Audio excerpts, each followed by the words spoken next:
જ્યારે મનમાં અતૂટ શ્રદ્ધા અને લક્ષ્ય મેળવવાનો દ્રઢ નિશ્ચય હોય ત્યારે ઉંમર માત્ર એક આંકડો બની રહી જાય છે।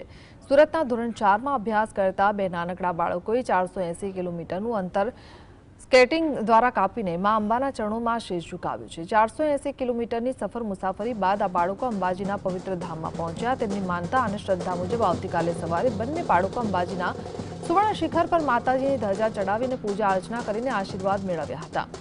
નાની ઉંમરે આ પ્રકારનું સાહસ ખેડીને પાર્શ્વ અને પંથ પટેલે સાબિત કરી દીધું છે કે સંકલ્પ શક્તિ આગળ કોઈ પણ અંતર મોટું નથી।